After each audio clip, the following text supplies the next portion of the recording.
December and January are some of the busiest months for animal shelters across the country. And one of the biggest reasons, pet surrenders. According to the ASPCA, pet surrenders are the second most common reason animals enter shelters after coming in as strays. And unfortunately, many are surrendered to already full shelters after impulsive holiday adoptions. To help be part of the solution to the pet surrender crisis, social entrepreneur Ryan Howard created GetBuddy, a free AI-powered platform with the largest rescue pet listings in the U.S. The site features over 270,000 adoptable animals across more than 1,000 shelters and rescues nationwide. And Ryan is here to talk about all of this and more. And Ryan, you have a friend, Charlie, as well. And she's up for adoption, too. She's actually my dog. So Charlie... Oh, okay. Yes. Forgive me. Charlie's with us today. I actually adopted her. She's the inspiration for GetBuddy. She's a 3-year-old German Shepherd that was found as a stray in the Houston area. And when I was going to adopt her, I was also adopting a Dachshund for my mother. And unbeknownst to me at the time, Dachshunds are incredibly high demand. So as soon as they would get listed online, they would be gone. So I had to fill out 10 different applications for the Dachshunds, another 6 to find the right German Shepherd, which was Charlie. Each of these applications was 60 questions, so I filled out 1,000 in total. And I recognized that anyone with a job and responsibilities would not go through this process. They would give up at some point. Yeah. And this left tens of thousands of potential great adopter candidates out in the cold, and therefore pets weren't getting placed, and therefore some pets were getting euthanized. So that was the genesis of GetBuddy, and Charlie is largely responsible for the inspiration for that. Well, I know the process can be so difficult.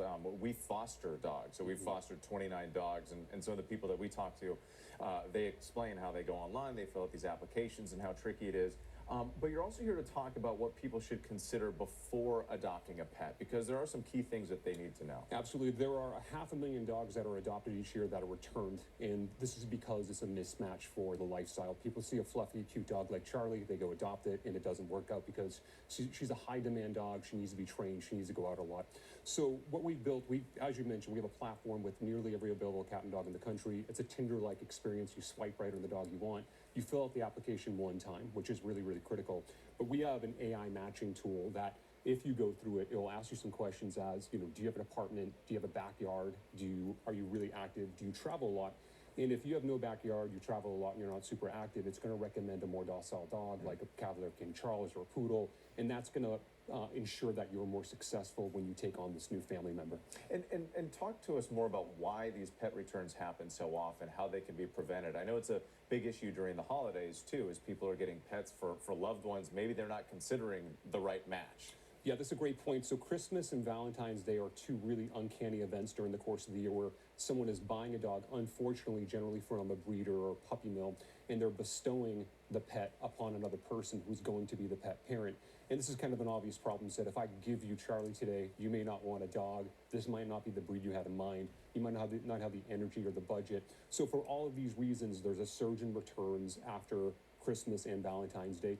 The net is that this is a massive responsibility, is the reality of it. You're giving a gift that someone's going to need to care for 10 to 15 years. They should definitively be part of the process of adopting the animal and be fully bought in. That makes perfect sense.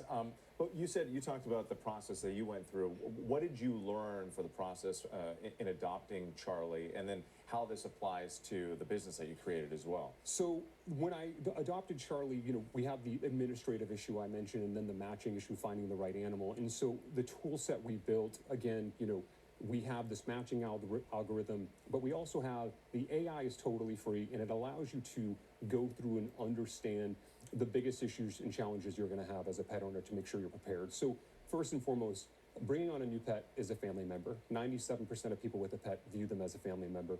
And so it's not an accessory, and we kind of see that mentality pervasively, and we really encourage people from GetBuddy that, that mentality is used. The 3 things people should be optimizing for: time and energy. Do you have the time and energy to care for this sentient being? Can you love, you have time to love it, give it affection, walk it, meet its needs? Secondly is cost. And so, again, you can go through our tools. This is pretty simple arithmetic. A small cat can be, as low cost as $50 a month for food and litter. Mid-sized dog, $150. A larger dog like Charlie, she's more like $350 a month for quality food, insurance. She needs to be groomed once a month, otherwise my apartment's totally covered in hair. And so, when you annualize that, that's $4,000 a year. Yeah. That's a real cost. And returning a dog for, because you didn't understand the cost up front is a bad reason to return an animal. Lastly is behavior. So all these breeds have different personalities, as you know, as a foster. And so you can do the research with us, but we also encourage you to spend as much time with the prospective pet as possible. The adoption process usually is, especially for a high demand dog, when there's a purebred, we just helped place 3 Labradoodles last week, and they went same day, and the prospective adopters didn't meet them. They just took the animal. Yeah. And so, there's a lot more, there's a higher chance of that pet being returned. And so understand the breed, understand its specific traits, spend as much time as you can with the pet. And the biggest thing, if you can foster to adopt, that's the way to go.